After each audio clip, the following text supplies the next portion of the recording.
about how to stop judging yourself. In fact, I'm here to talk about the steps I'm going to take on how I can stop judging myself from here on. So, without further ado, let's get on into the video. I chose two sides. The first one that I'm going to talk about is the first one that I'm going to talk about is the Debby Germino side, and this is where Debby Germino talks about how she stopped judging herself in order to stop judging other people. So basically, that's what I'm all about. I'm all about self-care, and not judging yourself is part of self-care. So let's dive right into Debbie's content. So the thing that Debbie talks about is negativity bias. She says we all have, or we are all born with a negativity bias, and a negativity bias is where your mind automatically attacks what seems to be a threat to your existence. And this kind of instinct was useful rather to our ancestors because they had to stay vigilant and be aware of any animal attacks or animals roaming around so they can avoid it. But with us, it's no longer useful as it hinders our progress anymore as people. It hinders our progress as people in the general society these days. And one quote that I picked from her website was, accept what is and watch the resistance fall away. I don't know about any of you guys, but acceptance is a very hard thing to do. Have you ever experienced any situation that you had to accept, just a scenario that has gone down, for you to actually move on? It's difficult. Acceptance is a very difficult thing, honestly. So once you get over that wall of acceptance, that's when your resistance to what is just goes down to zero. So Debbie says that she managed to stop judging herself by doing just one thing, but I actually, from reading what she wrote, broke it down into kind of like the first one is noticing the judgment that you make on yourself. This means you are forced to be present and to be conscious of your thoughts, which is not a bad thing actually. But this is also a hard thing to do. What thoughts do you focus on this journey of yours? Like, how do you know which thoughts to focus on? I feel like we've adjusted our mind and neural pathways to negative thoughts so much so that it's just a habit now. It's an automated thing. Like, immediately our minds go to negative assumptions, it goes to negative scenarios, it goes to worst case scenarios. Oh, that's just negativity through and through. This is how a person who judges themselves works. So how are you going to notice which thoughts are judgy or which thoughts makes you feel bad from the good thoughts? This is where I would say thoughts that sound defensive, as if you are being attacked, should be a good start. Go to any thought that makes you feel bad about yourself, any thoughts that immediately turn down your mood. Go to immediately when you feel bad suddenly without any warning, when nothing has happened. Then go back to the thoughts that were going through your head for you to actually feel that feeling of negativity. That means those thoughts or those train of thoughts are the ones that made you feel bad. And if you can notice those thoughts, ciao. If you can notice those thoughts, you're home and dry. So the next thing is, once you notice those thoughts, allow what is. This is the part that comes from Debbie's quote that says, watch the resistance fall away. When you allow what is, the resistance of judging yourself, the resistance to not judging yourself just falls away. So this sounds right when it is being said and written. It's doing it that can be a problem. Imagine allowing yourself to be who you are. Ciao. Nobody talks about this, but allowing yourself to be who you are is a problem. It's not particularly a problem, but it's just a really difficult thing to do. I know it's difficult to change a habit that you've learned for so long, for years, but it'll take time. You will adjust. When I was going to therapy, I learned that you will actually try your best to do something. You will try your best to change a habit, but there are days when you are going to relapse. And relapse is one of the hardest things ever, because it'll be hard on you, it'll be hard on your self-esteem, it'll be hard on your confidence, because you would have gained confidence from just realizing that you can actually do something for yourself. But when you relapse, just know that you are a human being, and the relapse is not going to set you back, but instead it's just a chance to start over again and get that feel good feeling over again. So don't beat yourself up, guys. Don't beat yourself up. And in this day and age, you cannot simply pass for being judgmental.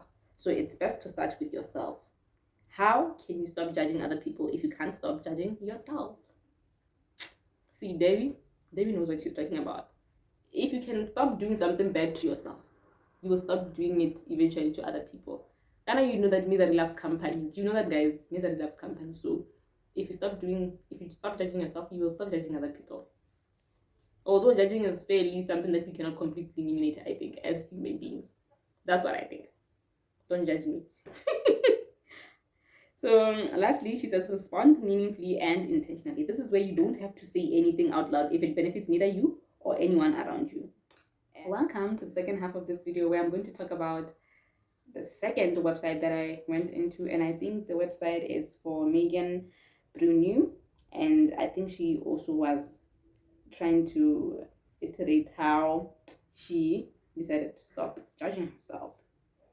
And she has steps, actually. I think she has 6 steps on how to start on how to stop judging yourself. So according to MBG mindfulness, studies have shown that self-criticism is linked to depression, anxiety, and eating disorders, among other ailments. So guys, need I say more? This is a problem if it's linked to mental health issues. Like, you know how I'm all about mental health and self-care and all those kinds of things. I'm all about loving myself. I love love. I love being in love. Because, you know, if you value yourself, there is no way you are going to devalue other people. And judging other people is devaluing other people. Point blank. Period. Moving on from that, the steps that liberate you from these shackles of perpetual self-criticism are: 1. Notice yourself judging.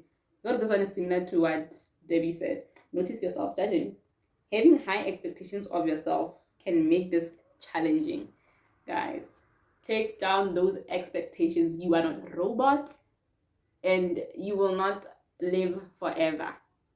So manage your expectations, both on yourself and other people.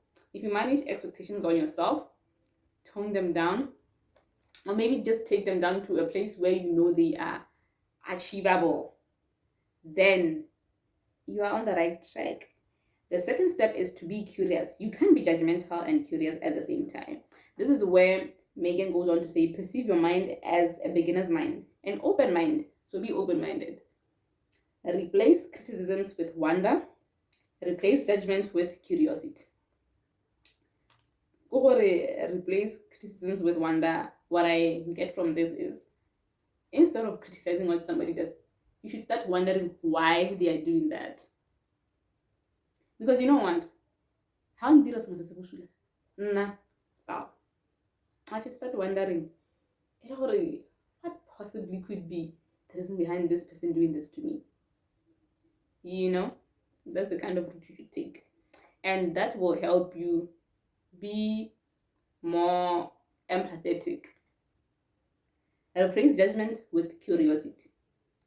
So if you wonder what is behind somebody's actions, you can't judge them. There's no way your mind can immediately jump to judging. And judging is like putting a full stop on something, putting a full stop on somebody's behavior, putting a full stop on your own thoughts. Let me just give a plain example.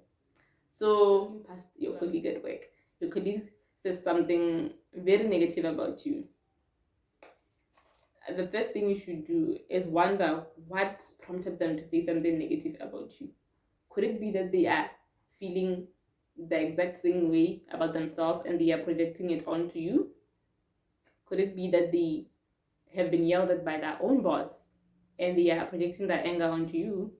Could it be that they just woke up on the wrong side of the bed that morning from something that had happened earlier or on the previous evening? So they are just projecting that negativity onto you.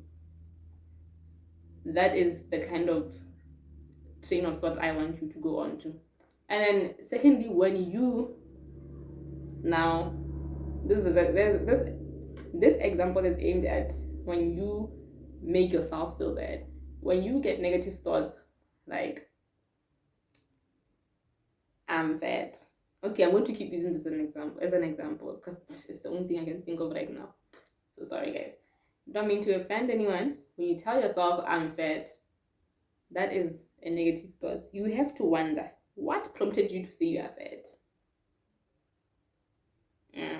Be curious about your own thoughts. Why do you think you are fat? And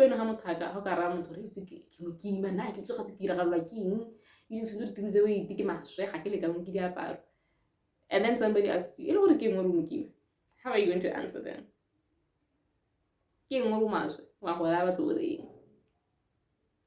And that's the one thing that I learned. If I talk negatively about myself, if I think negatively about myself, if somebody were to come here and ask me why, hey, I won't have an answer. I will just stare at them. So this is in relation to emotions, people, stories, or behavior, like I've been giving an example with. This is in relation to your thoughts. This is in relation to experiences that you've had, or experiences in the future. And then the third step is to soften your language. Like I just said with the previous Debbie's website. If you soften your language, say nice things about yourself, guys. This goes hand in hand with self-affirmations. I don't know, I'm not a self-affirmation kind of person. I don't necessarily take out time in the day to say positive affirmations about myself. But I think if I do say them, it can also help me in the long run. But it's something I'm willing to try just to make myself feel better. Softening your language towards yourself is saying nice things to yourself. Like, instead of saying something like, Kimukima, instead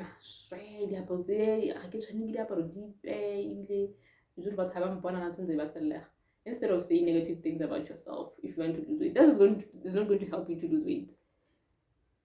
Instead of saying those negative things about yourself, you can just counteract it by saying, you know what, I think the clothes that I want to wear don't fit me right because of my body shape right now. But I think if I exercise and do whatever I can to get that body that I want, or do whatever I should to get that body that I want, then I am going to be happy. Yeah, I'm going to be happier with myself. That is more positive. How can actively try to lose weight then? And you can actually achieve your goals with much better results than you expected. And then the fifth step is practice. This one, I think these steps are more in-depth than the Debbie steps.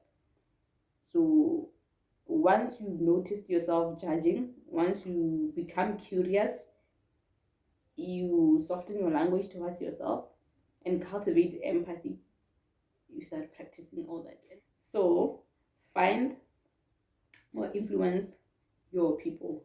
Once you've been able to manage all of this, once you've been able to practice and feel like you got it on lock, like once you attract the right people into your life, ciao. Just wait for the blessings. Just wait for grace. You'll thank me later. And that was it.